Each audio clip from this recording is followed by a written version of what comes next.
بسم اللہ الرحمن الرحیم۔ السلام علیکم ورحمۃ اللہ وبرکاتہ۔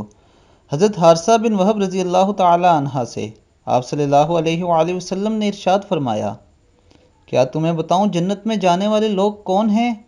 صحابہ کرام رضی اللہ تعالی عنہ نے عرض کیا، کیوں نہیں؟ آپ صلی اللہ علیہ وآلہ وسلم نے ارشاد فرمایا، ہر ناتواں، لوگوں کے نزدیک کمزور لیکن اللہ کے نزدیک برگزیدہ، اگر کسی معاملے میں اللہ کی قسم کھا لے تو اللہ اسے سچا کر دے۔ پھر فرمایا، کیا میں تمہیں جہنم میں جانے والے لوگوں کے بارے میں نہ بتاؤں؟ صحابہ اکرام رضی اللہ تعالی عنہ نے عرض کیا، کیوں نہیں؟ آپ صلی اللہ علیہ وآلہ وسلم نے فرمایا، ہر جھگڑالو، بد اخلاق اور تکبر کرنے والا۔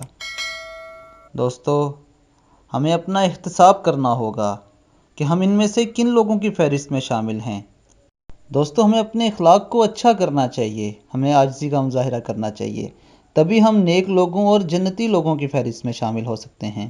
اللہ تعالیٰ ہمیں نبی اکرم صلی اللہ علیہ وآلہ وسلم کے فرمان پر عمل کرنے کی توفیق عطا فرمائے۔ اب تک کے لیے اتنا ہی۔